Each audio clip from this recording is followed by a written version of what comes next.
Apocalypse के आने से पहले आपके सामने तीन चॉइस रखी गई हैं। आप किसे चुनेंगे? पहला, अनलिमिटेड फूड और ड्रिंक्स की सप्लाई। दूसरा, इन्फिनिट एमओ वाली एक गोल्डन डेजर्ट ईगल। तीसरा, एक हेयर स्प्रे की कैन जो खत्म होने तक आपको बेहद गॉर्जियस बना दे। मुझे पहले से ही पता है कि ठीक 3 घंटे में फ्रोजन अपोकैलिप्स दस्तक देने वाला है। इंसानों के रहने के हालात तेजी से बिगड़ने वाले हैं। ज़ॉम्बी वायरस फैलने ही वाला है। कानून और व्यवस्था धीरे धीरे पूरी तरह खत्म हो जाएगी। इस एपोकैलिप्स में खाने की कमी सबसे बड़ा मुद्दा होगी। मैंने बिना दोबारा सोचे ऑप्शन 1 चुन लिया। Selection confirmed. होस्ट को अनलिमिटेड फूड सप्लाई दी गई है। मेरे अंदर एक्साइटमेंट की एक लहर दौड़ गई। मैंने मन ही मन सोचा, मुझे एक कोक दो, कम बर्फ के साथ। मुझे थोड़ी प्यास लगी है। पलक झपकते ही मेरे हाथ में एक एकदम ठंडी चिल्ड कोक आ गई। मैं अपनी खुशी रोक नहीं पा रहा था। ये सच में असली है। परफेक्ट। एपोकैलिप्स आ रहा है। सर्वाइवल के नियम बदलने वाले हैं। वो जिल्लत भरे दिन अब मुझे दोबारा कभी नहीं झेलने पड़ेंगे। अब जिंदगी अलग तरह से जीने का वक्त आ गया है। आज से मैं सिर्फ बीफ खाऊंगा। सिस्टम, मुझे 10 और स्क्यूर्स दो। मैं बीफ स्क्यूर्स चबा ही रहा था कि तभी मेरी गर्लफ्रेंड का मैसेज आया। मैंने अपना ग्रेड स्कूल एंट्रेंस एग्जाम पास कर लिया है। मुझे कुछ चीज़ें साफ करनी है। चलो ब्रेकअप कर लेते हैं। तुम भी ये बात अच्छी तरह जानते हो कि अब हमारा लीग एक जैसा नहीं रहा। तुम महीने के सिर्फ 3,000 कमाने वाले एक मामूली वर्कर हो, जबकि मैं एक ग्रेड स्टूडेंट बनने जा रही हूँ। मेरा फ्यूचर ब्राइट है। मुझे पता है कि ये बेरहम लग रहा है, और मुझे ये भी याद है कि तुमने मेरी पढ़ाई के इन सालों में मेरा साथ दिया है, लेकिन मैंने भी अपनी जवानी के कई साल इस रिश्ते को दिए हैं। अब हमारा हिसाब बराबर हुआ। मुझसे दोबारा कांटेक्ट मत करना। ये रिश्ता यहीं खत्म होता है। मैं उन ठंडे और रूखे शब्दों को एकटक देखता रहा। मेरे सीने में एक तेज चुभन हुई, लेकिन फिर वो गायब हो गई। मैं जोर से हंसा।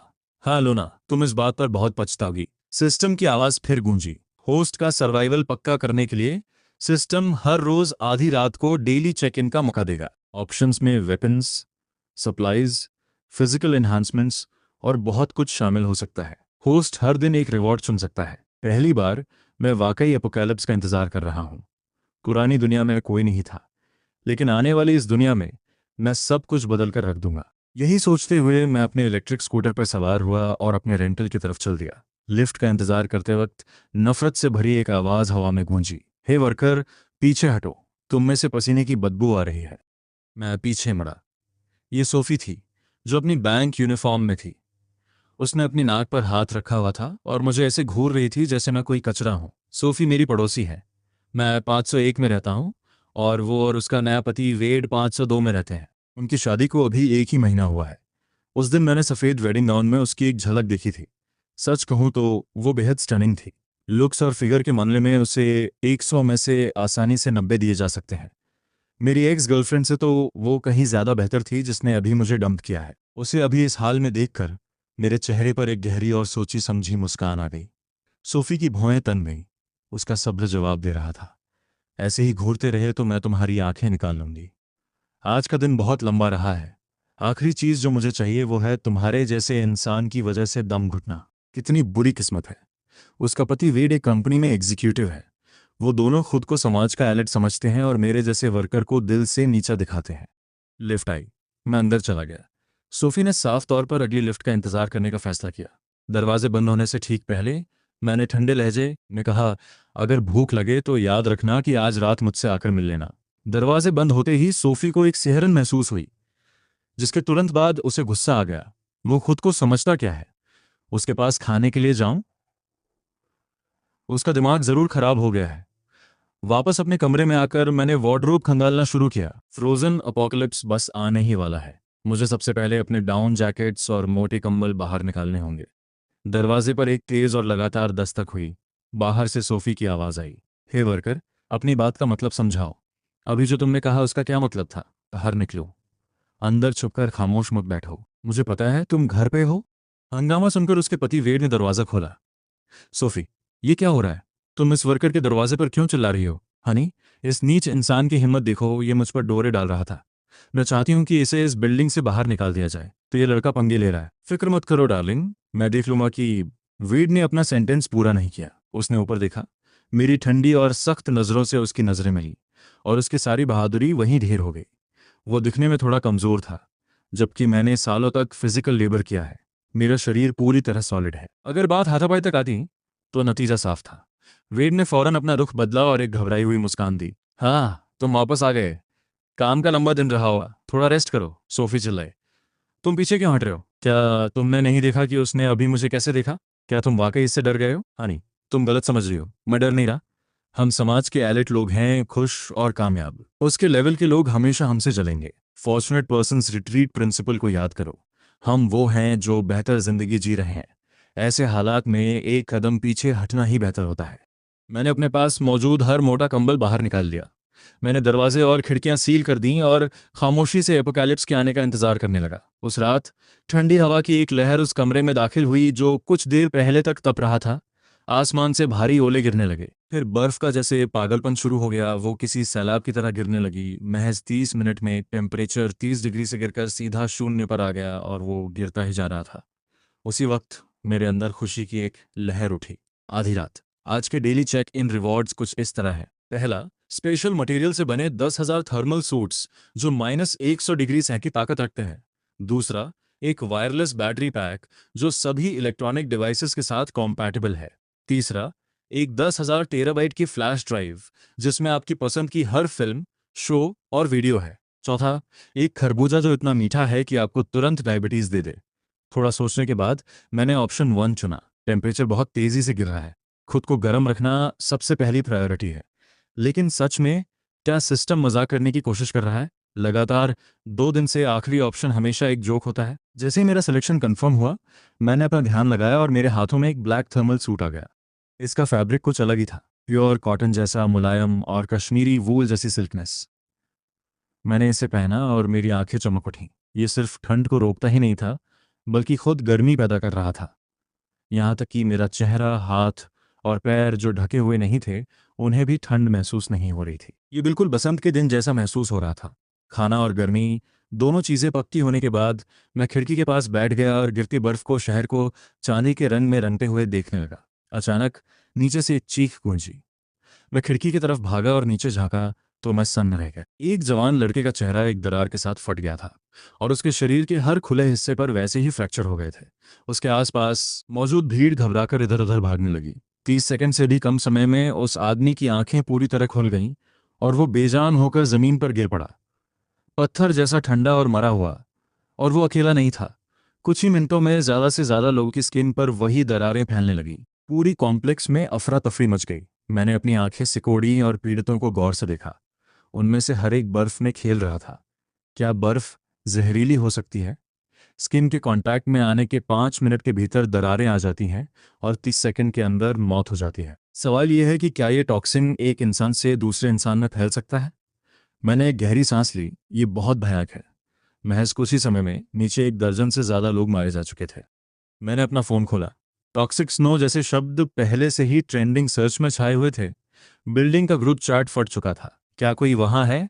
कोई बच्चों को बचाओ, इस दुनिया को क्या हो रहा है? ये सब बस कुछ वक्त के लिए है। मुझे पता है हमें बचा लिया जाएगा। क्या किसी के पास पानी या खाना है? मैं इसकी मुंह मांगी कीमत दूंगा। समझदार लोगों को अंदाजा होने लगा था। ये कोई ऐसी वैसी आपदा नहीं थी जो बस आई और चली जाएगी। बर्फ को गिरते हुए सिर्फ 1 घंटा हुआ था और वो पहले से ही आधा मीटर गहरी हो चुकी थी और उसके रुकने के कोई आसार नहीं थे। मैंने दरवाजे और खिड़कियां चेक की, ये पक्का किया कि बर्फ अंदर ना आए, और फिर आराम से लेट गया। अगली सुबह 8 बजे मैं ठीक वक्त पर जागा। मैं खिड़की की तरफ गया और बाहर देखा तो देखता ही रह गया। कल रात वाली लाशें पूरी तरह दफन हो चुकी थीं। बर्फ पहली मंजिल से ऊपर जा चुकी थी। टेम्परेचर गिरकर -30 तक पहुंच गया था। बस एक राहत की बात थी, बर्फ फिलहाल रुक गई थी। पता नहीं अगली लहर कब आएगी। मैंने घर के अंदर यूटिलिटीज चेक की। वहां कोई सरप्राइज नहीं था। पानी, बिजली और गैस सब बंद थे। सिर्फ ठंड ही अपने आप में काफ़ी खौफनाक थी और अब और से पावर भी नहीं थी। इस तरह कड़ाके की ठंड में लोग सिर्फ डाउन जैकेट्स पहनकर उसे झेलने की कोशिश कर सकते हैं। और कितने लोग वाकई बच पाएंगे? आज बहुत से लोग शायद ठंड से मर जाएंगे। मुझे कोई फर्क नहीं पड़ रहा था। मैं अंदर हॉट पॉट खा रहा था, गर्म चाय की चुस्कियां ले रहा था और आराम से बिल्डिंग का ग्रुप चैट देख रहा था। तड़प भरी एक रात के बाद चैट में बहुत सी आवाज़ें खामोश हो गई थीं। जहर का असर था या ठंड, कहना मुश्किल है। बस कुछ बिखरे हुए मदद के मैसेज बचे थे और कोई उनका जवाब नहीं दे रहा था। मैंने पूरा दिन घर के अंदर बिताया। आधी रात फिर हुई। अगले चेक इन का वक्त। आज के ऑप्शंस। पहला, इन्फिनिट एमओ वाली एक गोल्डन डेजर्ट ईगल। दूसरा, पावर लेवल में 5 की बढ़ोतरी। तीसरा, एक रिक्लाइनिंग स्लेज जो बिना किसी रुकावट के बर्फ पर फिसलती है। चौथा, एक कार्बोनेटेड ड्रिंक जिससे आपकी डकारें कभी खत्म ना हो। चौथा ऑप्शन अब भी पूरी तरह बकवास था। मुझे वो गोल्डन डेजर्ट ईगल चाहिए थी, लेकिन मैंने ऑप्शन 2 चुना। इन ऑप्शंस को देखकर लगता है कि रिवॉर्ड्स फ्यूचर चेक इन में दोबारा आ सकते हैं, तो कोई जल्दबाजी नहीं है। मैं इंतजार कर सकता हूं और जब वो दोबारा आएगी तब उसे चुन लूंगा। जहां तक पावर लेवल अपग्रेड की बात है, ये सुनने में काफी साई-फाई लग रहा था। जैसे ही सिलेक्शन कंफर्म हुआ, मेरे पूरे शरीर में ताकत की एक लहर दौड़ गई। मैंने डाइनिंग टेबल की सॉलिड लकड़ी पर एक मुक्का मारा। उसका कोना टुकड़ों में बिखर गया। मैं संतुष्ट था। इस अपग्रेड में सब कुछ शामिल था, स्ट्रेंथ, प्रिसिजन और कॉम्बैट के हर पहलू। और वो मुक्का, मेरे हाथ में दर्द तक नहीं हुआ। 3 और दिन गुजर गए। मैं अब भी बाहर नहीं गया था। बाहर बर्फ की लहरें कभी आती तो कभी रुक जाती। बर्फ के ढेर अब लगभग मेरी खिड़की तक पहुंच रहे थे। और आखिरकार गोल्डन डेजर्ट ईगल मेरे चेक इन में दोबारा आ गई। साथ ही एक पैसिव स्किल भी मिली जिससे हर शॉट एक परफेक्ट हिट होगा। तीसरे रिवॉर्ड के लिए मैंने कांस्टेंट हीट स्टोव चुना। ये कमल के फूल के आकार का है, इतना छोटा कि आपकी हथेली में आ जाए और उससे एक हल्की नीली रोशनी निकल रही थी। ना चार्जिंग, ना ईंधन। ये अपनी खुद की एंडलेस एनर्जी पर चलता है। इसे घर के अंदर रखो और ये 3 मीटर के दायरे में टेम्परेचर को 26 डिग्री पर बनाए रखता है। पेच क्या है, दीवारें इसके असर को रोक देती हैं। लेकिन जब आपके पास ऐसे 10,000 हों तो कमरे में जगह जगह कुछ स्टोव्स रख देने से काम बन जाता है। मैं थोड़ा हैरान रह गया। क्या इस चीज़ ने मेरे थर्मल सूट को बेकार बना दिया है? खैर, अच्छी बात यह है कि अब मैं घर पर कम से कम नहा सकता हूँ। अनलिमिटेड फूड सप्लाई जो मैंने पहले दिन चुनी थी उसमें गर्म पानी पहले से शामिल था, तो वो मसला हल हो गया। मेरे फ़ोन में अभी भी थोड़ी सी बैटरी बची थी। मैंने बिल्डिंग चैट में देखा कि कोई सुझाव दे रहा है कि लोग सामान की अदला बदली के लिए अंडरग्राउंड पार्किंग लॉट में आए। ये वाकई एक स्मार्ट आइडिया था।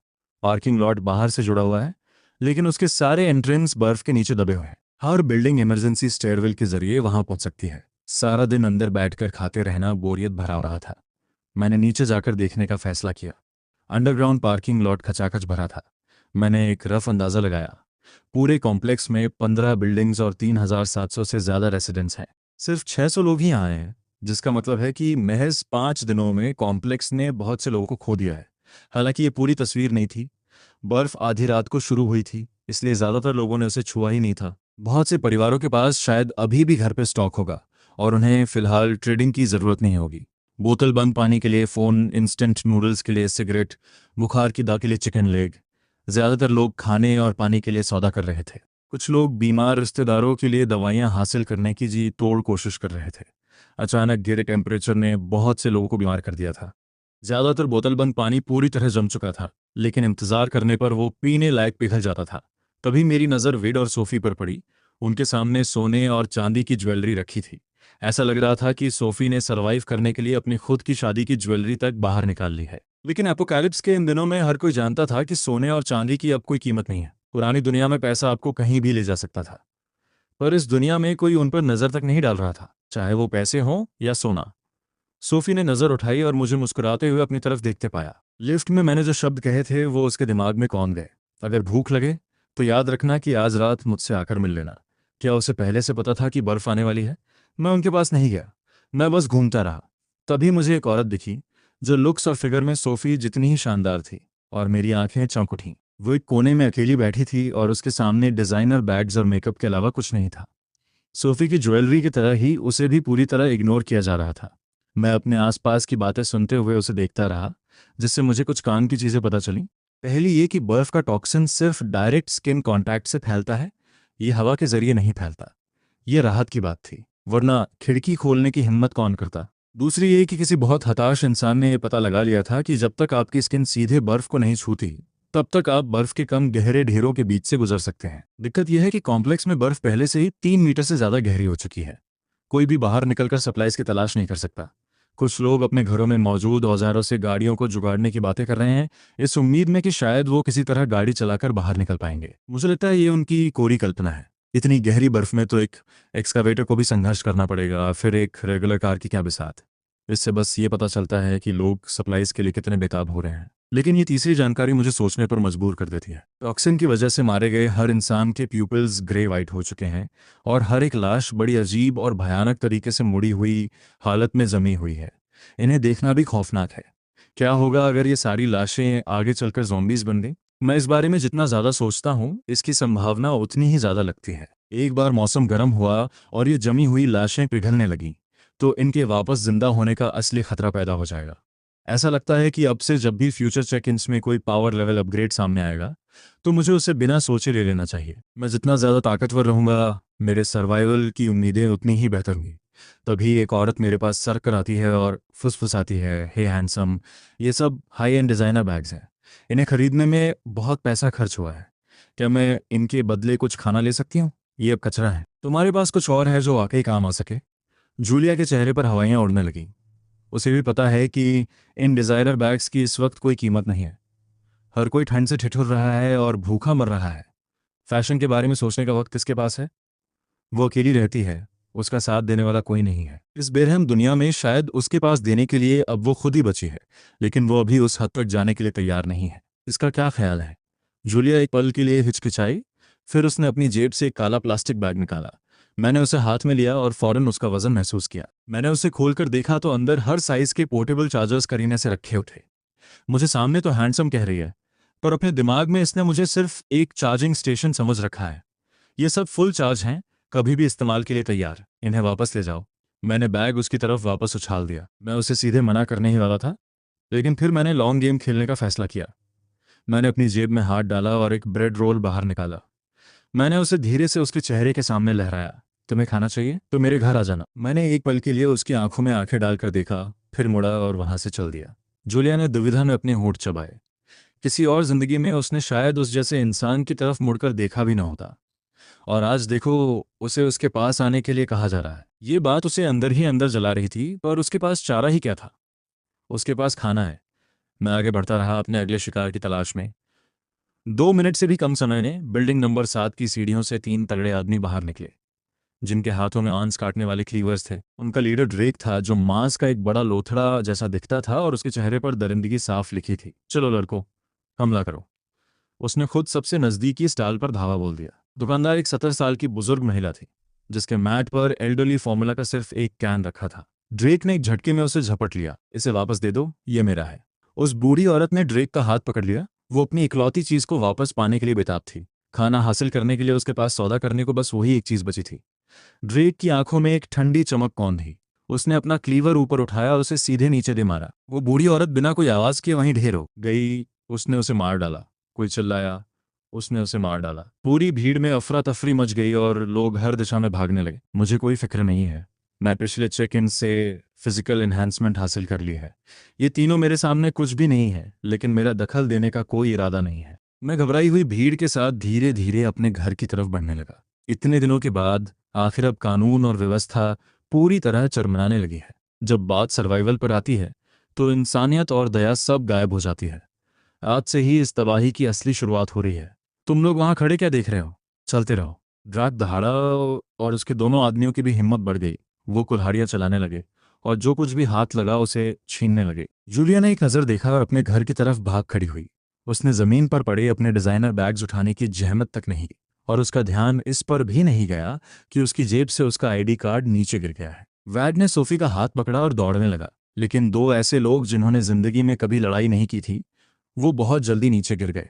हनी, हनी। सोफी के पैर जवाब दे चुके थे। वो खड़ी नहीं हो पा रही थी। उठो। वेड ने उसे उठाने की कोशिश की, लेकिन वो खुद इतना भूखा था कि उसमें जान ही नहीं बची थी। उसने ड्रेक को अपनी तरफ कुल्हाड़ी लिए आते देखा और चिल्लाया, ये रुको जान, मैं किसी को मदद के लिए ढूंढ कर लाता हूं। उसने उसका हाथ छोड़ा और भाग गया। एक बार पीछे मुड़कर भी नहीं देखा। सोफी सामने रह गई। उसे यकीन ही नहीं हुआ। उसने 1000 साल में भी नहीं सोचा था कि उसका नया पति उसे इस तरह लावारिस छोड़कर भाग जाएगा। जैसे जैसे ड्रेक उसके करीब आने लगा, वो फूट फूट कर रोने लगी। मैंने पास जाकर उसे खींचकर खड़ा किया। वो मेरे टारगेट्स में से एक है। उसे इतनी जल्दी गायब नहीं होने दे सकता।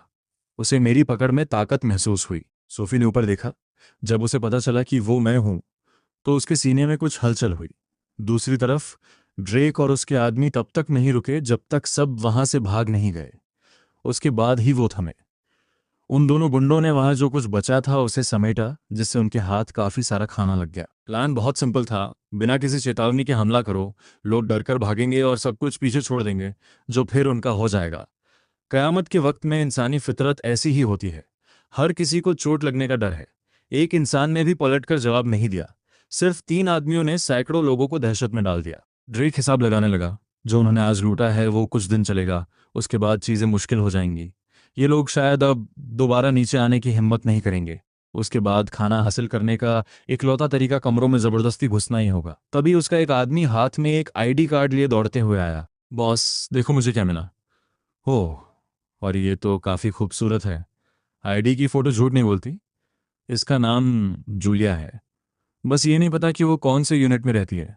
कोई जल्दी नहीं है, पहले खाना लेकर वापस चलते हैं। सोफ़ी को वापस लाने के बाद मैंने सीढ़ियों का दरवाज़ा ब्लॉक कर दिया और फिर अपने यूनिट बिल्डिंग 5 रूम नंबर 501 की तरफ चला गया। सोफ़ी को अपनी सुध तब आई जब उसने अपना खुद का दरवाज़ा देखा।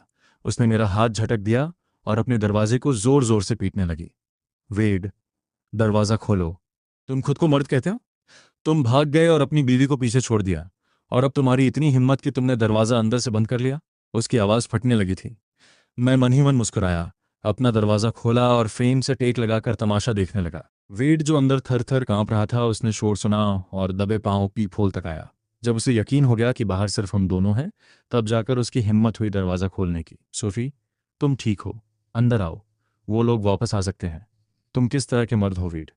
तुम्हारी उन कस्मों का क्या हुआ? जैसे ही खतरा आया तुमने मुझे छोड़ दिया और भाग गए। मैं ही अंधी थी जो तुमसे शादी की। मुझे वहां खड़ा देखते ही वेड का चेहरा गुस्से से काला पड़ गया। सोफी, मेरी बात सुनो। मैं डरा हुआ नहीं था। मैं किसी को मदद के लिए ढूंढने जा रहा था, पर कोई तैयार नहीं हुआ। मैं कुछ नहीं कर सकता था, इसलिए मैं वापस आया ताकि लड़ने के लिए कुछ उठा सकूं। मैं तुम्हें बचाने आ रहा था, तुम्हें मेरा यकीन करना होगा। तो फिर तुमने दरवाज़ा लॉक क्यों किया था? वेड के पास इसका कोई जवाब नहीं था। सोफी बोलती रही, हमारे पास घर में खाने पीने को कुछ नहीं बचा है। मैंने वहां अपना सोने का कंगन भी खो दिया। अब हम क्या करेंगे? मैं अभी बहुत जवान हूं। क्या मैं तुम्हारे साथ भूखी मर जाऊंगी? वो जितना बोल रही थी, हालात उतने ही हताश लग रहे थे। वो सुबकने लगी। सोफी ने अपनी जिंदगी में खुद को कभी इतना लाचार महसूस नहीं किया था। वेड भी उतना ही परेशान था। सोशल एलीट होने और साल के लाखों कमाने की उसकी तमाम बातें इस मंजर के सामने पूरी तरह बेकार थीं। अचानक वेड की नज़रें मुझ पर पड़ी। मैं अभी भी उन्हें देख रहा था और उसके दिमाग में कुछ कौंधा। ये लड़का इतना हट्टा कट्टा क्यों लग रहा है? इसके चेहरे पर भूख का नामो निशान तक नहीं है। ए भाई, क्या तुम्हारे घर में खाना है? हाँ, बहुत सारा है। ये तो बहुत अच्छी बात है। क्या तुम हमारे साथ थोड़ा शेयर कर सकते हो? बिल्कुल नहीं। मैंने अपनी जेब से कोका कोला का एक कैन निकाला, उसे खोला, एक लंबी घूंट भरी और एक संतुष्टि भरी डकार ली। कड़ाके की ठंड में भी बर्फ जैसी ठंडी कोक का मजा ही कुछ और है। वैड और सोफी को देखकर लग रहा था कि उनका खून खौल उठा है। उन्हें देखकर मुझे वाकई हंसी आ रही थी। क़यामत से पहले तुम मुझे घास तक नहीं डालते थे और अब मैं तुम्हारी पहुंच से बाहर हूं।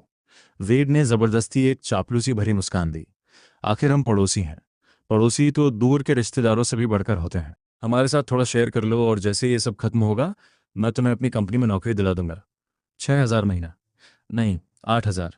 ये सुनकर तो मेरी हंसी छूट गई। इस आदमी को अब तक समझ नहीं आया कि हकीकत क्या है। मैंने फ्राइड चिकन का एक टुकड़ा निकाला और एक बाइट ली। कोक के साथ फ्राइड चिकन का कोई मुकाबला नहीं। वो दोनों पत्थर बन गए। उनकी आंखें मेरे हाथ में मौजूद चिकन पर गड़ी थीं। सोफी ने कोशिश की, क्या हम इसे खरीद सकते हैं? हम पैसे देंगे। क्या तुम्हें अंदाजा भी है कि बाहर अभी क्या हालात हैं? तो फिर तुम्हें क्या चाहिए कि तुम हमें कुछ खाने को दे सको? मेरी नज़रें धीरे से घूमी और सोफी पर जाकर टिक गईं। सौदा ये है, मेरा घर काफ़ी बिखरा हुआ है। मुझे किसी की ज़रूरत है जो इसका ख्याल रख सके। मैं तुम्हें अपनी मेड के तौर पर काम पर रखने के लिए तैयार हूँ। सुबह 8 बजे से रात 8 बजे तक मेरी रोज़मर्रा की ज़रूरतों का ख्याल रखना। जहाँ तक पेमेंट की बात है, तो दिन में 3 वक्त का खाना, साथ ही घर ले जाने के लिए रोज़ एक ब्रेड रोल और एक पानी की बोतल। क्या कहती हो? तुम्हारी हिम्मत कैसे हुई? मैं तुम्हारा घर क्यों साफ करूंगी? मैं इस समाज के एलीट क्लास से हूँ। तुम एक डिलीवरी बॉय हो। तुम चाहते हो कि मैं तुम्हारी मेड बनूं? मजाक कर रहे हो? बिल्कुल नहीं। क्या होगा अगर मैं भी मदद करूं? हम दोनों मिलकर सफाई करेंगे। गारंटी है कि घर चमक जाएगा। दूसरे मर्दों के लिए मेरे घर में जगह नहीं है। ठीक है, जैसी तुम्हारी मर्जी। मैंने दरवाज़ा बंद कर दिया। मेरे पास खाना है, पीना है और गर्माहट है। मैं जितना चाहे इंतज़ार कर सकता हूँ। उस शाम मेरा हॉट पॉट खाने का मन हुआ। मैं बीफ, लैम्ब, क्रॉफिश सब तैयार किया। पड़ोस में 502 में वेड और सोफी सन्नाटे में बैठे थे। उनके घर में खाने लायक जो कुछ था वो बहुत पहले ख़त्म हो चुका था। उन्हें इतनी भूख लगी थी कि नींद भी नहीं आ रही थी। क्या क्या ये हॉट पॉट की खुशबू है? क्या मैं इतना भूखा हूं कि मुझे भ्रम हो रहा है? उन्होंने एक दूसरे को देखा। उनके पेट पीठ से लग चुके थे। और उस खुशबू ने उनके पेट में मरोड़ पैदा कर दी। ये बर्दाश्त से बाहर था। वेड ने धीरे से दरवाज़ा खोला और कंफर्म किया कि खुशबू मेरे ही घर से आ रही थी, और उसका दिमाग चलने लगा। हनी, शायद तुम्हें जाकर उसकी मदद कर देनी चाहिए। वेड, क्या तुम सुन रहे हो? तुम क्या कह रहे हो? आज दोपहर तुमने अपनी जान बचाने के लिए मुझे छोड़ दिया था, और अब तुम चाहते हो कि मैं रात के वक्त एक दूसरे मर्द के घर में अकेली जाऊं? सोफी, शांत हो जाओ। तुम बस सफाई में मदद करोगी। अगर उसने कुछ भी करने की कोशिश की तो तुम चिल्लाना, और मैं तुम्हारी आवाज़ सुनते ही तुम्हें बचाने के लिए दौड़ पड़ूंगा। सोफी में अब बहस करने की ताकत नहीं बची थी। उसके दिल में जो ठंडक थी वो बाहर की हवा से भी ज़्यादा ठंडी थी। वो सोचने लगी, उसके पास स्टेटस था, तहजीब थी, प्यार था। उनके आसपास के हर कोई उसे एक परफेक्ट पति कहता था। लेकिन जब वाकई मुसीबत आई तो उसने देख लिया कि वेड असल में क्या है, एक बुज़दिल बेरहम इंसान जो खाने के एक निवाले के लिए अपनी पत्नी की कुर्बानी दे सकता है और उसे हमेशा अपनी झूठी दलीलों में लपेट देता है। सोफी के चेहरे के हाव भाव देखकर वेड सफाई देने लगा। सोफी, मेरा वो मतलब नहीं था। मेरा यकीन करो। याद है मैंने क्या कहा था? किस्मत वाले इंसान का पीछे हटने का सिद्धांत। हम खुशकिस्मत हैं, हमें बस एक छोटा सा कदम पीछे हटाना है। एक कदम पीछे?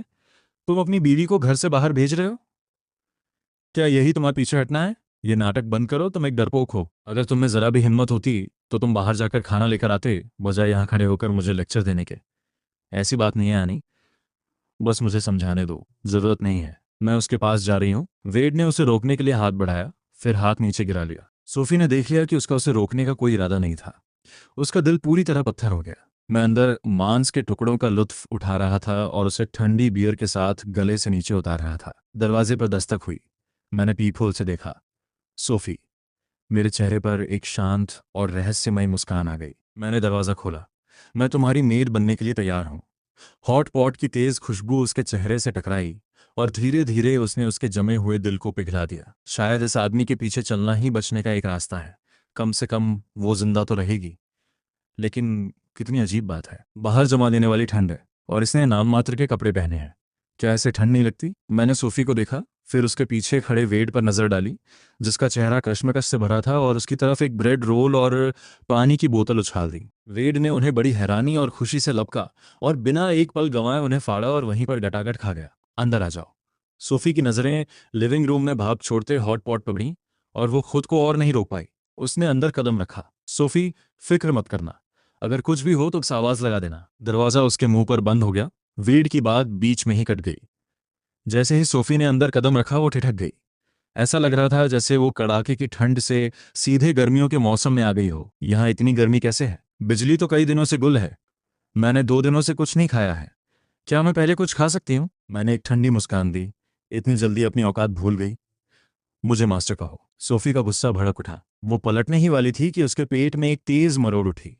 उसने वेड के बारे में सोचा, जिसने वो ब्रेड छीनी और उसे एक निवाला तक नहीं पूछा, और उसकी आंखें फिर से लाल हो गईं। वो एक एलीट है और अब उसे इस जैसे इंसान को मास्टर कहना पड़ेगा, पर उसके पास चारा ही क्या था? मास्टर। मैंने सिर हिलाया और उसकी तरफ एक कागज का टुकड़ा उछाल दिया। ये मेड कोड है, इसका पालन करना। सोफी ने उलझन में उसे उठाया, फिर उसकी आंखें फटी की फटी रह गईं। मेड कोड में लिखा था, नियम 1, मेड को ड्यूटी के दौरान हर वक्त निर्धारित मेड यूनिफॉर्म पहन होगी। उल्लंघन करने पर 1 दिन का सस्पेंशन मिलेगा। नियम 2, मास्टर की बात ही कानून है। पलटकर जवाब देने का मतलब है सीधा डिसमिसल। रूल नंबर 3, मेड को मालिक के वापस आने पर झुककर फॉर्मल बो के साथ उनका स्वागत करना होगा। नियमों का उल्लंघन होने पर 1 दिन का सस्पेंशन मिलेगा। ये तो हद है। ये मेरा अपमान है। मैं वापस जा रही हूँ। मैं ठंडी और स्थिर नजरों से उसे देखता हूँ और अपनी गोल्डन डेजर्ट ईगल निकालकर उसकी पीठ पर तान देता हूँ। जो सहयोग नहीं करेगा वो आज नहीं तो कल एक लायबिलिटी ही बनेगा। ऐसे लोगों को साथ रखने की कोई जरूरत नहीं है। सोफी दरवाजे तक पहुंचती है, पर उसके हाथ रुक जाते हैं। दरवाजे के बाहर इस जलते हुए चूल्हे की गर्मी से दूर वही हड्डियों को चीर देने वाली ठंड उसका इंतजार कर रही है। वो हार मान लेती है। वो वापस उस ठंडे अंधेरे अपार्टमेंट में नहीं जाना चाहती।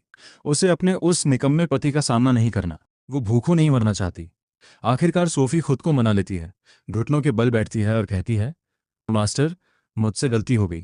जब तुमने यहाँ रुकने का फैसला कर ही लिया है तो रूल्स को ढंग से फॉलो करना। चूंकि ये तुम्हारी पहली गलती है, मैं इस बार तुम्हें छोड़ रहा हूँ। बस इंतजार कर बच्चे, मुझे बस एक मौका दे, फिर तुझे पता चलेगा कि मैं क्या कर सकती हूँ। 1 घंटे बाद मेरा पेट भरा हुआ है और मैं पूरी तरह संतुष्ट हूँ। मैं बाथरूम में गर्म पानी चला देता हूँ और सोफी को खुद साफ सफाई करने के लिए छोड़ देता हूँ। लिविंग रूम में वापस आकर मैं चैन की सांस लेता हूँ। आखिर इसे कहते हैं असली जिंदगी। बिल्डिंग 5 में अपनी साख के मुताबिक सोफी का स्वभाव बहुत कोमल है। वो लूना जैसी बिल्कुल नहीं है, जो मुझे हिकारत से देखती थी और लात मारकर बाहर निकाल देती थी। जो कुछ भी हुआ उसे याद करते हुए सोफी की आंखों में फिर से आंसू आने लगते हैं। पर वो खामोशी से मेज तक जाती है और हॉट पॉट का बचा हुआ एक एक दाना खा लेती है। पेट भरने का वो एहसास जो वो कब का भूल चुकी थी, आखिर वापस आता है। और उसके साथ ही उसका बचा कुचा विरोध भी पिघल जाता है। वो मेड कोड का अक्षर अक्षर पालन करती है, पूरा कमरा साफ करती है और फिर सोफा पर सिमट कर सो जाती है। उसने अपना मन बना लिया है। खाना, गर्मी, आराम, ये जगह किसी जन्नत से कम नहीं है। जहां तक गरिमा की बात है, सर्वाइवल के आगे सब बेकार है। जिंदा रहना ही सबसे बड़ी बात है। बस एक चीज उसे समझ नहीं आ रही, आखिर ये सारा खाना इसने कहाँ छिपा रखा है। किचन और फ्रिज दोनों खाली है, क्या बेडरूम में है? पर उसकी हिम्मत नहीं होती कि वो मेरे बेडरूम में कदम भी रखे। यहाँ इतना सुकून है कि वो इसे खोने का रिस्क नहीं ले सकती। रात के 12:10 रिवॉर्ड आता है। आज के डेली चेक इन ऑप्शंस हैं: 1 न्यूक्लियर पावर जनरेटर जो अनलिमिटेड एनर्जी देगा। 2 कॉम्बैट मेड फंक्शन अनलॉक होगा। 3 1000 हाई एक्सप्लोसिव ग्रेनेड्स। 4 सॉक्स की एक जोड़ी जिसमें कभी बदबू नहीं आएगी। ग्रेनेड्स का लालच तो है, पर अभी के हालात में एक हैंडगन ही काफ़ी है। ग्रेनेड्स अभी के लिए ज़्यादा हो जाएंगे, जब फिर से आएंगे तब देखूंगा। कॉम्बैट मेड, इसका क्या मतलब है? अपनी उत्सुकता शांत करने के लिए मैं ऑप्शन 2 चुनता हूँ। जैसे ही सिलेक्शन कंफर्म होता है, सिस्टम पैनल पर एक नया टैब आ जाता है। मैं उस पर टैप करता हूँ। सोफी की सारी इंफॉर्मेशन साफ दिखाई दे रही है। नाम Sophie, system rating 82, current level 1। Made set confirm हो गया। मैं अपनी ठुड्डी सहलाता हूँ, बाकी सब तो ठीक है। पर ये मेड सेट क्या चीज़ है? ये मैंने तो सीली नहीं है। पक्का ये कोई सिस्टम आइटम होगा। मेड को लेवल अप करने का तरीका काफ़ी दिलचस्प है। आपको मेड एक्सपीरियंस पॉइंट्स जमा करने होते हैं और फुल होने पर लेवल बढ़ जाता है। एक मेड का मैक्सिमम लेवल होस्ट के लेवल से आधा ही हो सकता है, जिसका मतलब है सोफी अभी ज़्यादा से ज़्यादा लेवल 3 तक जा सकती है। सिस्टम से मिले 5 लेवल पावर बूस्ट ने पहले ही मेरे हर फिजिकल एट्रीब्यूट को एक नई ऊंचाई पर पहुंचा दिया है। जहां तक सोफी को लेवल अप करने की बात है, मुझे पूरा भरोसा है। उस रात वेड बिस्तर पर करवटें बदलता रहा। उसे नींद नहीं आ रही थी। दीवार के उस पार से आती आवाजें उसके दिमाग में बार बार गूंज रही थीं। वो गुस्सा करना चाहता है, पर उसकी हिम्मत नहीं होती। आखिर उसने ही तो अपनी पत्नी को दरवाजे के बाहर धक्का दिया था। अगली सुबह 8 बजे वेड आंखों के नीचे काले घेरे लिए मेरे दरवाजे पर आता है और खुद को दस्तक देने से रोक नहीं पाता। मैं नींद में डूबा हुआ दरवाजा खोलता हूँ। मैं बस ये देखने आया था कि सोफी कैसी है। वो पूरी रात यहीं थी। क्या उसे घर नहीं आना चाहिए? वैड को लिविंग रूम में अपनी पत्नी की एक झलक मिलती है, जिसने मेड यूनिफॉर्म पहनी हुई है। जलन और गुस्सा उसके अंदर फटने को तैयार है, पर वो उसे दबा लेता है। मैं अपना माथा पीटता हूँ। मैं भी कितना बदतमीज हूँ। वो वाकई बहुत काबिल है। उसने पूरा घर चमका दिया। मैं बहुत इम्प्रेस्ड हूँ। मैं सोफी की तरफ मुड़ता हूँ। तुम पूरी रात काम कर रही थी। तुम थक गई होगी, घर जाओ और आराम करो। किचन और बाथरूम अभी बाकी है। मैं आज वापस नहीं जा रही। बाहर बहुत ठंड है। नहीं, तुम्हें घर चलना चाहिए। मैं मन ही मन मुस्कुराता हूँ। उसके जवाब से मुझे बहुत खुशी हुई। वेड अंदर ही अंदर जल रहा है। वो सोफी को गुस्से से घूरता है, जैसे अभी आपा खो देगा। पर इससे पहले कि वो कुछ कहे, मैं उसकी तरफ एक ब्रेड रोल और पानी की एक बोतल उछाल देता हूँ। ये तुम्हारा आज का हिस्सा है, शुक्रिया। चूंकि सफाई पूरी नहीं हुई है, सोफी काम जारी रखेगी। मैं तुम दोनों को अकेले छोड़ता हूँ। देखा, तुम्हारा पति तुम्हारे लिए यहाँ नहीं आया था। वो तो खाने के लिए आया था। सोफी को एक टीस महसूस होती है, पर उतनी नहीं जितनी उसने सोची थी। ऐसा लगता है कि उसे यहाँ रहने की आदत होने लगी है।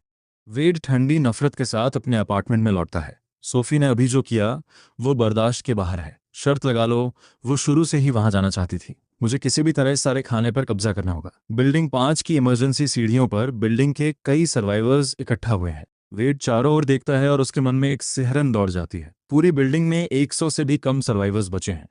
बाकी सब या तो ठंड से जम गए, भूख से मर गए, या टॉक्सिन ने उनकी जान ले ली। सुनो सब, हालात बहुत खराब है। मुझे लगता है हमें एकजुट होना होगा। कल पूरा कॉम्प्लेक्स पार्किंग लॉट में ट्रेडिंग के लिए इकट्ठा हुआ था और ड्रेक के आदमियों ने सबको लूट लिया।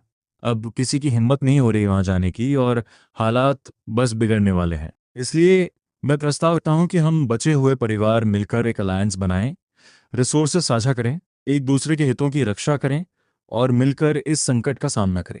बड़ी बड़ी बातें बहुत हो गई। सब भूखे मर रहे हैं। जब कुछ है ही नहीं तो रिसोर्सेज कैसे बांटोगे? सबसे पहले हमें एक पेट्रोल टीम बनानी होगी। हर घर से एक हट्टा कट्टा इंसान पहली मंजिल के रूम 101 से शुरू करके हम घर घर जाएंगे। जिस भी यूनिट में कोई सर्वाइवर नहीं होगा, हम वहां का सब कुछ उठा लेंगे। ड्रेक के आदमी पहले ही लोगों को मार चुके हैं। हम यहाँ बैठकर मरने का इंतजार नहीं कर सकते। पार्किंग लॉट का सिक्योरिटी डोर उन्हें हमेशा के लिए नहीं रोक पाएगा। हम एक साथ ग्रुप में चलेंगे। अगर हमारा सामना ड्रेक से भी हुआ तो डरने की कोई बात नहीं है। वो 3 लोग हैं और हम 10 से ज़्यादा। क्या हमें वाकई डरना चाहिए? और जो मिलेगा उसे कैसे बांटेंगे? जो भी पेट्रोल टीम में शामिल होगा उनमें सामान बराबर बांटा जाएगा। पर मेरे घर में कोई हट्टा कट्टा इंसान नहीं है। मेरा पति शायद बाहर उस टॉक्सिन से मर गया। अब बस मैं और मेरी बेटी हैं। मैं सहमत हूँ, ये नाइंसाफ़ी है। मैं और मेरी पत्नी दोनों 60 साल के हैं। हम हिल भी नहीं सकते। हमारा क्या होगा? जो भी मिले कृपया सब में थोड़ा थोड़ा बांटें। बुजुर्गों का ख्याल पहले रखें। वेड की आंखों में एक क्रूर चमक आती है। निकम्मी बुढ़िया, सोचती है मुफ्त में खाने को मिलेगा। इससे पहले कि वो अपनी बात पूरी करता, एक अधेड़ उम्र का आदमी बीच में बोल पड़ा। किसे तुम्हारी परवाह है? हम वेड के प्लान के हिसाब से चलेंगे। जो काम करेगा वही खाएगा। अगर जिंदा रहना है तो लाइन में आ जाओ। अच्छा काम करोगे तो शायद मैं तुम्हारी तरफ कुछ फेंक दूं। अगर योगदान नहीं देना तो वो तुम्हारी समस्या है। वेड मन ही मन अपनी पीठ थपथपाता है, पर जैसे ही वो शब्द गूंजते हैं सीढ़ियों पर कोहराम मच जाता है। हर तरफ से इल्जामों की झड़ी लग जाती है। उस आदमी का चेहरा गुस्से से काला पड़ जाता है। बिना किसी चेतावनी के वो चिल्लाने वाली सबसे मुखर औरत का सिर पकड़ता है और उसे दीवार पर दे मारता है। 1 बार 2 बार, हर टक्कर के साथ खून के छींटे उड़ते हैं। सर्वाइवल का हफ्तों का दबाव अब हिंसा बनकर फूट रहा है। वो औरत को पीट पीट कर मार डालता है। वहां मौजूद हर कोई दहशत में जम जाता है। 1 दर्जन आदमी एक दूसरे को देखते हैं जैसे कोई अदृश्य जंजीर टूट गई हो। पेंडोरास बॉक्स खुल चुका है। भाइयों, सबको अपने कंट्रोल में ले लो। जो कन के हैं उन्हें रखो। जो सहयोग नहीं करेगा उसे बाहर फेंक दो। उन्हें अपनी रफ्तार धीमी मत करने दो। वेड दंग रह गया। बात यहां तक कैसे पहुंच गई?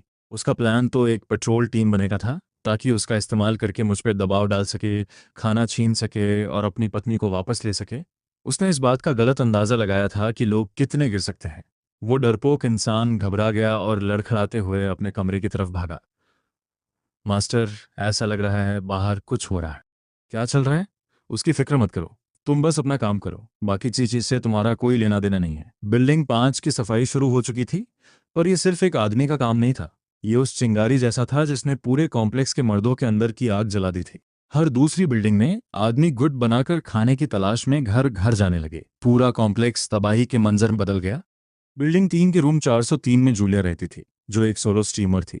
उसे स्नैक्स जमा करने की आदत थी, इसलिए उसके पास दूसरों से ज्यादा सामान था।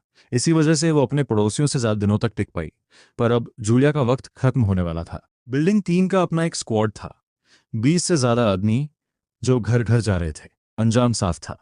अपने पीप होल से जूलिया देखती है कि रूम 401 का दरवाजा तोड़ा जा रहा है। उसके पड़ोसी की चीखें उसके पूरे शरीर में सिहरन पैदा कर देती हैं। जूलिया जानती है कि वो उस कमरे वाली औरत से कहीं ज्यादा आकर्षक है, जिसका मतलब है कि अगर इन मर्दों ने उसे ढूंढ लिया तो उसका अंजाम और भी बुरा होगा। तभी उसे उस आदमी की याद आती है जिससे वो कल पार्किंग लॉट में मिली थी। उसने कहा था कि वो बिल्डिंग 5 के रूम 501 में है। उसे किसी भी तरह उस तक पहुंचना होगा। बाहर का शोर नजदीक आता जा रहा है। अगला दरवाजा उसी का है। जूलिया बालकनी की तरफ भागती है। किस्मत अच्छी है कि आज बर्फ नहीं गिर रही। वो सावधानी से खिड़की के फ्रेम से बर्फ हटाती है, उसे खोलती है और बाहर झुकती है। बिल्डिंग 3 और बिल्डिंग 5 ज्यादा दूर नहीं है, बस 20 मीटर का फासला है। और अपनी खिड़की से वो सीधे मेरी बालकनी देख सकती है। बिना सोचे समझे वो जो भी बोतलें और जार उसे मिलते हैं उन्हें बाहर फेंकने लगती है, ताकि मेरी खिड़की पर मारकर मेरा ध्यान खींच सके। और उसमें उतनी ताकत नहीं है और उसका निशाना भी बहुत बुरा है। वो बार बार फेंकती है पर हर बार चूक जाती है। घबराहट बढ़ती जा रही है। आखिरकार स्किन केयर लोशन की एक बोतल सीधे शीशे से टकराती है। शीशा टूटता तो नहीं, पर आवाज एकदम साफ गूंजती है। मैं सोफी को मेड कोड की बारीकियां समझा ही रहा था कि तभी मेरा ध्यान उस आवाज पर गया। मैं बालकनी में आता हूँ। मैं तेवर चढ़ाकर बाहर देखता हूँ और जूलिया को पागलों की तरह हाथ हिलाते हुए पाता हूँ। मुझे बचा लो। वो लोग अंदर घुस रहे हैं। क्या मैंने अभी किसी औरत की आवाज सुनी? 401 में मौजूद एक आदमी हैरान होकर सीधा खड़ा होता है। सोफे पर मुंह में सिगरेट दबाए एक तगड़ा आदमी गलियारे की तरफ अपनी भारी नजरें घुमाता है। बॉस, आवाज इसी फ्लोर से आ रही है। उस आदमी का नाम लियो है, बिल्डिंग 3 का बेताज बादशाह। आवाज 403 से आई है। वहां एक औरत है। लियो हाथ के इशारे से सब कुछ 403 की तरफ ले जाता है। तुरंत दरवाजे पर दस्तक होती है। जूलिया का डर चरम पर है। वो बेबसी में मुझे पुकारती है, वो आ गए। प्लीज। मैं हाथ बांधे बिल्कुल बेफिक्र होकर हल्की मुस्कान देता हूँ। तुम्हें बचा लूं? क्या तुम्हें अंदाजा है कि इसकी तुम्हें क्या कीमत चुकानी होगी? जूलिया सुन्न हो जाती है। उसकी आंखें पहले ही लाल हो चुकी हैं। अगर तुम मुझे बचा लोगे तो मैं तुम्हारी गर्लफ्रेंड बन जाऊंगी, कुछ भी करूंगी। मुझे गर्लफ्रेंड नहीं चाहिए। जूलिया अवाक रह जाती है। उसी पल सोफी अपनी कस्टम मेड यूनिफॉर्म पहने धीरे से मेरे पास आकर खड़ी हो जाती है। ये नज़ारा जूलिया को पूरी तरह चौंका देता है। वो सोफी के कपड़ों को हैरानी से देखती रह जाती है। क्या इसे ठंड नहीं लग रही? क्या ये कोई सुपर ह्यूमन है? मैं जूलिया की तरफ देखता हूँ। मैं तुम्हें बचा सकता हूँ, बस शर्तें वही होंगी जो इसके लिए हैं। उसी समय दरवाज़ा तोड़ दिया जाता है। लियो अपने आदमियों के साथ अंदर घुसता है और तुरंत जूलिया को बालकनी से बेबसी में बाहर झांकते हुए देख लेता है। पीछे हटो, शांत हो जाओ। मैं पक्का करूंगा कि ये लोग तुम्हारा अच्छे से ख्याल रखें। मुझे मंजूर है। तुम जो कहोगे मैं वो करूंगी, बिल्कुल इसकी तरह। मैं तैयार हूं। इस आदमी के साथ रहकर उसे सिर्फ एक शख्स को झेलना होगा।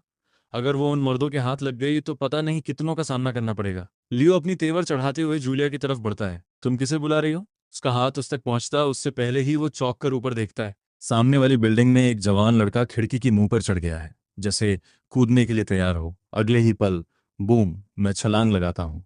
दोनों बिल्डिंग्स के बीच की खाली जगह को चीरते हुए सीधा 403 की बालकनी पर लैंड करता हूँ। लियो का मुंह खुला का खुला रह जाता है। तभी मेरा 10 नंबर का जूता सीधे उसके चेहरे पर जाकर लगता है। उस वार की ताकत उसे हवा में उछाल देती है और वो अपने पीछे खड़े आदमियों से जा टकराता है। कईयों को साथ लेकर गिरता है। मैं संभल कर खड़ा होता हूँ और सच कहूँ तो मैं खुद भी थोड़ा हैरान हूँ। लेवल 6 पर ही मैं इतना ताकतवर हो गया? मुझे बस एक गट फीलिंग आई थी कि मैं ये छलांग लगा सकता हूँ और मैंने वाकई कर दिखाया। सिस्टम कभी निराश नहीं करता। वो 20 मीटर से ज्यादा की दूरी थी। मैं तो लगभग उड़ रहा हूँ। जूलिया का दिमाग सुन्न हो चुका है। वो बस हक्की बक्की होकर मुझे घूरती रह जाती है। तुम यहाँ तक पहुंचे कैसे? लियो खुद को ऊपर खींचते हुए मेरी तरफ देखता है। उसकी आंखों में साफ डर दिख रहा है, लेकिन फिर वो अपने आदमियों को गिनता है। 20 से ज्यादा लोग, सबके पास धारदार हथियार हैं। उसका खोया हुआ कॉन्फिडेंस वापस लौट आता है। किड, हीरो बनने चले हो? जरा हमारी गिनती तो देखो। घुटनों पर बैठ जाओ और सरेंडर कर दो। उसके इशारा करते ही सब अपनी चापड़ और किचन के चाकू निकाल लेते हैं और हमला करने के लिए तैयार हो जाते हैं। परफेक्ट टाइमिंग है। देखते हैं कि मैं असल में कितना ताकतवर हूं। मैं एक खूंखार मुस्कान के साथ अपने होठों का कोना चाटता हूं, अपनी गन जेब में रखता हूं और पास खड़े आदमी के मुंह पर अपना मुक्का जड़ देता हूं। लियो का मुंह खुला का खुला रह जाता है। ये कोई मामूली इंसान नहीं है। ये डिस्ट्रक्टिव पावर तो बिल्कुल ऑफ द चार्ट्स है। जूलिया की आंखों के सामने अंधेरा छा जाता है और वो बेहोश होकर गिर पड़ती है। एक पल के लिए तो मैं भी अपने मुक्के को हैरानी से देखता हूँ। फिर मैं जमीन पर गिरी हुई चापड़ उठाता हूँ और उन सबको एक ठंडी मुस्कान देता हूँ। जेंटलमैन, डिलीवरी आ गई है। अब आप सबको विदा करने का वक्त आ गया है। मेरी आवाज़ किसी शैतान की फुसफुसाहट जैसी लगती है। कोई जोर से चिल्लाता है और वो पूरी भीड़ भगदड़ मचाते हुए दरवाजे की तरफ भागती है। लियो सबसे पहले बाहर निकलता है, लेकिन 20 से ज्यादा लोग जब एक साथ एक ही दरवाजे से निकलने की कोशिश करते हैं तो एग्जिट इतनी आसान नहीं होती। वहां पूरी तरह केओस मच चुका है। मैं छोटी मोटी बातों की परवाह नहीं करता। मुश्किल से आधे लोग ही बाहर निकल पाते हैं। मैं 403 से बाहर निकलकर खाली गलियारे में आता हूं और वो टूटी हुई चापड़ एक तरफ फेंक देता हूं। 401 का दरवाजा पूरा खुला हुआ है। एक औरत जो अपनी आखिरी सांसें गिन रही है घिसटते हुए दरवाजे तक आती है और मुझे पुकारने की कोशिश करती है। मैं एक नज़र डालता हूँ। वो 30 या 40 साल की रही होगी, लेकिन अब वो मौत के दरवाजे पर खड़ी है। शायद ये उसके होश व हवास के आखिरी पल हैं। प्लीज़, मेरी बेटी। वो मेरी तरफ देखती है। उसकी आंखों में उम्मीद की एक आखिरी किरण है। मुझे कोई इंटरेस्ट नहीं है। मैं जाने के लिए मुड़ता हूँ। उसकी आंखों की चमक बुझ जाती है। वो अपना सिर उठाती है और फिर उसका सिर जोर से फर्श पर गिरता है। उसकी जान निकल रही है, लेकिन उसके मुंह से निकले आखिरी शब्द मुझे रुकने पर मजबूर कर देते हैं। चोंगचेंग इंस्टीट्यूट ऑफ टेक्नोलॉजी। वो अपनी बात पूरी नहीं कर पाती। वो जा चुकी है। चोंगचेंग इंस्टीट्यूट ऑफ टेक्नोलॉजी। मैं अपनी आंखें सिकोड़ता हूँ। अब बात मेरे काम की है, क्योंकि मेरी एक्स गर्लफ्रेंड लिली उसी स्कूल में थी। मैं एक पल के लिए उस औरत की लाश को देखता हूँ, एक ठंडी आ भरता हूँ और उसके अपार्टमेंट के अंदर कदम रखता हूँ। उसका पति पहले ही मर चुका है। खून के तालाब में पड़ा उसकी आंखें फटी की फटी रह गई हैं। मुझे जल्दी ही एक फैमिली फोटो मिलती है जिसमें वो तीनों साथ हैं। मेरी आंखें चमक उठती हैं। बेटी वाकई बहुत खूबसूरत है। मुस्कुराते हुए उसके गालों पर दो छोटे डिंपल पड़ते हैं। पक्का कैंपस ब्यूटी मटेरियल है। मुझे उसका नाम भी पता चलता है। क्लोई, 19 साल, चांगचेंग इंस्टीट्यूट ऑफ टेक्नोलॉजी की मीडिया स्कूल की सेकेंड ईयर स्टूडेंट। अच्छा है। एक बार मैं यहाँ से निकल जाऊँ तो सीधा चांगचेंग इंस्टीट्यूट ऑफ टेक्नोलॉजी जाऊँगा। उम्मीद है कि वो अभी जिंदा होगी, और लिली, तुम्हारा भी जिंदा रहना ही तुम्हारे लिए बेहतर होगा। मैं क्लोई की फोटो जेब में रखता हूँ, वापस 403 जाता हूँ और जूलिया को जगाता हूँ। जूलिया की आंखें खुलती हैं और सबसे पहले उसे मैं दिखता हूँ, खून से लथपथ, एक ऐसे नज़ारे के बीच जो किसी नरक जैसा लग रहा है। चिल्लाना मत, बहुत शोर होता है। ये सुनकर जूलिया पूरी तरह होश में आ जाती है। वो फटी आंखों से मुझे देखती है, उसका पूरा शरीर कांप रहा है। चलो हम वापस जा रहे हैं, मैं उठता हूँ और दरवाजे की तरफ बढ़ता हूँ। जूलिया कमरे में लाशों को देखकर घबरा जाती है, उसका जी मचलाने लगता है और उसके पैर जवाब दे देते हैं। लेकिन मैं पहले ही बाहर निकल चुका हूँ और अकेले छूट जाने के डर से वो हाथों पैरों के बल रेंगते हुए पीछे आने लगती है। वो यहाँ रुक नहीं सकती, उसे मेरे पीछे आना ही होगा। इस बार मैं छलांग नहीं लगाता, मैं एक आम इंसान की तरह सीढ़ियों से नीचे जाता हूँ। मेरा प्लान अंडरग्राउंड पार्किंग लॉट से होकर निकलने का है। गलियारे में जूलिया की नज़र 401 वाली औरत पर पड़ती है और उसे गहरा दुख महसूस होता है। इस अपोकलिप्स में औरतों के पास सिर्फ दो ही रास्ते हैं, या तो किसी ताकतवर मर्द का सहारा ले लो या फिर भेड़ियों के झुंड का शिकार बन जाओ। तीसरा कोई ऑप्शन नहीं है। ये सोचकर जूलिया को सुकून मिलता है कि उसने मेरा साथ चुना। मेरे बिना उसका अंजाम भी उस औरत से भी बुरा होता। उसके अंदर कुछ बदल जाता है, उसके पैरों में जान आ जाती है और वो मेरी बराबरी करने के लिए तेज चलने लगती है। हम जैसे ही अंडरग्राउंड पार्किंग लॉट में कदम रखते हैं, हमें कुछ आवाज़ें सुनाई देती हैं। ये लोग मेरी सोच से कहीं ज़्यादा समझदार निकले। हर बिल्डिंग का अब अपना एक क्रू है। ड्रेक अपने माथे की चोट को सहला रहा है, उसकी हालत बहुत ख़राब है। वो अपने दो आदमियों के साथ दूसरी बिल्डिंग में गया था और वहाँ 10 से ज़्यादा लोगों ने उन पर काउंटर अटैक कर दिया। बड़ी मुश्किल से जान बचाकर निकला है। उसने कभी सोचा भी नहीं था कि उसकी अपनी करतूतें, सबसे पहले मारकाट और चोरी शुरू करना ही दूसरों के लिए मिसाल बन जाएंगी, जिससे अब वो खुद घिर गया है। बॉस, अब हम क्या करें? मुझे क्या पता। उसके पास कोई जवाब नहीं है। बिल्डिंग 7, उसकी अपनी बिल्डिंग, भी अब संगठित होने लगी है, जिसका मतलब है कि वो तीनों अब आसान निशाना है। जिन कुछ कहने ही वाला होता है कि उसे कदमों की आहट सुनाई देती है और वो झटके से मुड़ता है। कौन है वहाँ? बस यहाँ से गुजर रहा हूँ, मैंने उन्हें पहले ही देख लिया था। मैं शांति से जवाब देता हूँ। जूलिया उन्हें फौरन पहचान लेती है और मेरे पीछे छिप जाती है ताकि वो उसे देख न सकें। बस गुजर रहे हो? इस कॉम्प्लेक्स में हर कोई जानता है कि हम कौन हैं। तेरी हिम्मत तो देख। बॉस, ये तो वही आईडी कार्ड वाली औरत है, ये सच में वही है। ओह, क्या इत्तेफाक है। हम सारा दिन खाने की तलाश में भटकते रहे और देखो कितनी बड़ी ब्यूटी हमारे हाथ लग गई। आज का दिन इतना बुरा भी नहीं है। इतना कहकर वो तीनों हमें घेर लेते हैं। जूलिया डर के मारे मुझसे और चिपक जाती है। मुझसे छिप मत डार्लिंग। ड्रैक जूलिया के चेहरे की तरफ हाथ बढ़ाता है, जैसे कि मैं वहाँ खड़ा ही नहीं हूँ। मैं बिना किसी इमोशन के उसका हाथ झटक देता हूँ। अंधे हो क्या? यहाँ एक आदमी खड़ा है। हाथ की जलन से ड्रेक पीछे हटता है और पहली बार मुझे गौर से देखता है। मैं लंबा हूँ और मजबूत शरीर वाला हूँ, पर उन तीनों को इससे कोई फर्क नहीं पड़ता। जेम मेरे कपड़ों पर खून के धब्बे देखता है और उसे कुछ गड़बड़ लगती है, पर वो कुछ बोलता नहीं। उन्होंने खुद भी लोग मारे तो जाहिर है दूसरे भी मार सकते हैं। बच्चे, आज मेरा मूड अच्छा है, किसी को मारने का मन नहीं है। समझदारी दिखा, लड़की को हमारे हवाले कर और चुपचाप निकल जा, मैं जल्दी में हूँ। अगर मरने का शौक है तो मत कहना कि मैंने वार्न नहीं किया था। और तभी मैं हमला करता हूँ। एक के बाद एक 3 करारी चोटों की आवाज़ गूंजती है। ड्रेक और उसके आदमियों को दर्द महसूस होने में पूरा 1 सेकंड लगता है। फिर तीनों अपने घुटनों के बल गिर पड़ते हैं, अपने अंगों को पकड़े हुए पसीने से तरबतर। साले, ये चीटिंग है, बहुत दर्द हो रहा है। क्या मैं खत्म हो गया? जूलिया की आंखें चमक उठती हैं। ये सच में कमाल है। मैं उसकी तरफ मुड़ता हूँ और अपनी जेब से वो सुनहरी गोल्डन डेजर्ट ईगल निकालकर उसकी तरफ बढ़ाता हूँ। लो, इन्हें खत्म कर दो।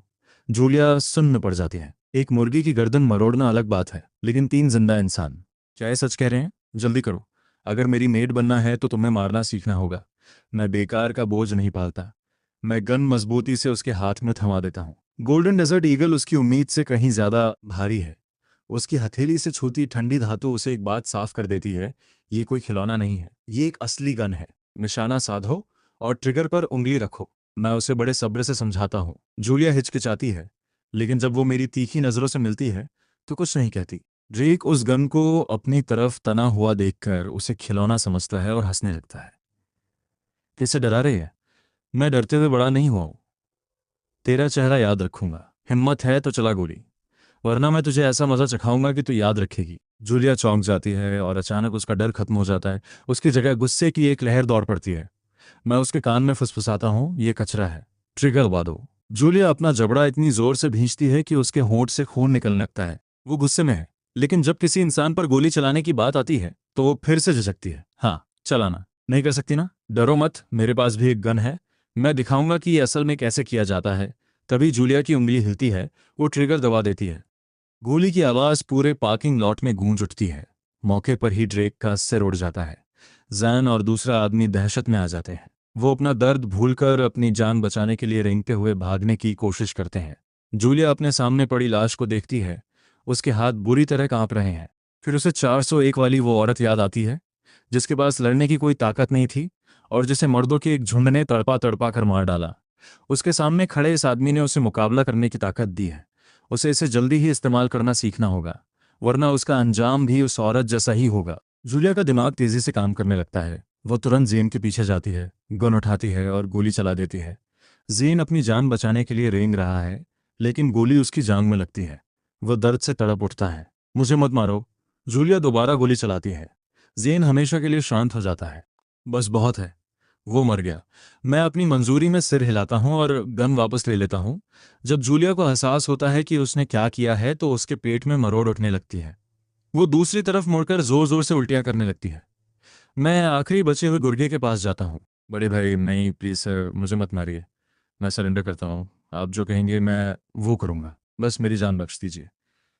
काफ़ी देर बाद जब जूलिया का पेट खाली हो जाता है, वो लाल आंखों के साथ मेरे सामने आकर खड़ी होती है। वो कुछ कहना चाहती है पर शब्द नहीं मिल रहे। चलो घर चलते हैं। मैं मुड़कर बिल्डिंग 5 की तरफ चल देता हूँ। जूलिया जमीन पर पड़ी लाशों को देखती है और उन लोगों को भी जिन्हें ड्रेक ने एक दिन पहले मारा था। उसके अंदर कुछ पक्का हो जाता है। मुझे हर हाल में जिंदा रहना है। ड्रेक के बाकी आदमी कहीं नजर नहीं थे। हमारा उनसे सामना नहीं होता। जैसे ही हम वापस पहुंचते हैं, जूलिया ठिठक कर रुक जाती है। डाइनिंग टेबल हर तरह की सी फूड और बियर से भरी हुई है और एक तरफ गर्मागर्म चावल का बर्तन रखा है।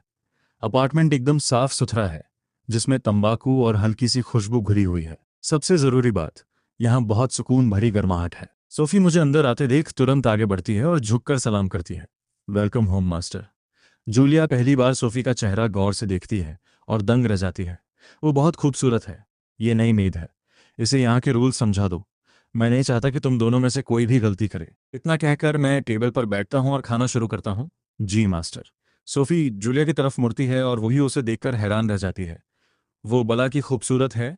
उसके फिगर और अंदाज सोफी से भी बेहतर है। एक पल में ही सोफी के मन में एक खतरे की घंटी बजती है। उसे अभी अपनी अथॉरिटी दिखानी होगी, इससे पहले कि ये औरत मास्टर का साथ ध्यान अपनी तरफ खींच ले। मेरे पीछे आओ, पहले बाथरूम चलो, खुद को साफ करो। और इसी के साथ सोफी घुटनों के बल रेंगते हुए बाथरूम की तरफ बढ़ती है। जूलिया वहां हैरान खड़ी रहती है और उसके पीछे जाने के लिए 2 कदम चलती है, लेकिन सोफी रुकती है और उसे एक तीखी नजर से देखती है। जैसे ही तुमने दरवाजे के अंदर कदम रखा, तुम मास्टर की मेड बन गई। Made code rule number 1, master की इजाजत के बिना न खड़े होना है, न ही चलना है। जूलिया सोफी के अंदाज से सहम जाती है और उसका मन करता है कि वो तुरंत बाहर भाग जाए, लेकिन अभी अभी जो हुआ उसकी याद और मेरे हाथ में मौजूद गन उसे तुरंत घुटनों पर ले आती है। वो बिल्कुल सोफी की तरह रेंगने लगती है। मैं बैठकर वो मैंटी श्रिम्प खाता हूँ जो सोफी ने मेरे लिए पहले ही छील कर रखी थी, और इत्मीनान से सिर हिलाता हूँ। वो बहुत जल्दी ढल रही है, आखिर एलीट बैकग्राउंड से जो है। नए रोल में एडजस्ट करने की उसकी ये काबिलियत तारीफ के काबिल है। बाथरूम में सोफी सावधानी से जूलिया को नहलाती है। दोनों में से कोई कुछ नहीं बोलता। इस कमरे में सब कुछ इतना परफेक्ट क्यों है? वो सवाल मत पूछो जिनका तुम्हें हक नहीं है। हर वक्त मास्टर के लिए दिल में इज्जत रखो, वरना तुम्हें पता भी नहीं चलेगा कि तुम कब मर गई।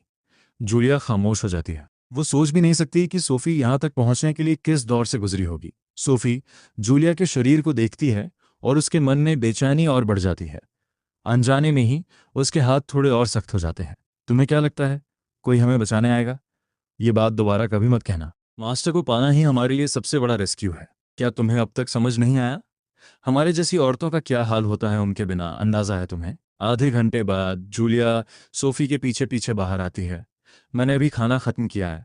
मैं एक पूरा लॉबस्टर उठाता हूँ और जूलिया के सामने रख देता हूँ। आज अच्छा काम किया। जूलिया उसे देखती है। उसके मन में कई तरह के ख्याल आ रहे हैं। इस तबाही के बीच एक गर्मा गर्म लॉबस्टर, ये तो लग्जरी से भी ऊपर की बात है। मैं उसकी तरफ देखकर मुस्कुराता हूँ। मैं अपने सिस्टम पैनल पे एक नज़र डालता हूँ और सुकून से सिर हिलाता हूँ। ऐसा लगता है कि एक स्ट्रीमर सिर्फ ब्यूटी फिल्टर और कैमरा एंगल्स तक ही सीमित नहीं होती, उसमें वाकई दम है। पूरे कॉम्प्लेक्स की हालत खराब होती जा रही है। हर बिल्डिंग का अब अपना एक फ्लोर बॉस है। जुल्म करने वाले गिरोह बन चुके हैं जो बिल्कुल ऑर्गेनाइज्ड क्राइम की तरह काम कर रहे हैं। हर किसी ने अपनी बिल्डिंग को पूरी तरह लॉक कर दिया है। बर्फ इतनी गहरी है कि ऊपर से गिरने पर चोट नहीं लगती, लेकिन लोग उस बर्फ में धंस जाते हैं और या तो दम घुटने से या ठंड से धीरे धीरे मर जाते हैं। चीखें और रोने की आवाजें थमने का नाम नहीं ले रही, जो बचे हुए लोगों की हिम्मत तोड़ रही हैं। इस बीच लियो एक कमरे में एक दर्जन से ज्यादा आदमियों को इकट्ठा करता है। हमारे पास जो सामान है उसके अलावा अब 20 से ज्यादा लोग हैं जो काम कर सकते हैं। अगला कदम हम अपने प्लान के मुताबिक बढ़ाएंगे।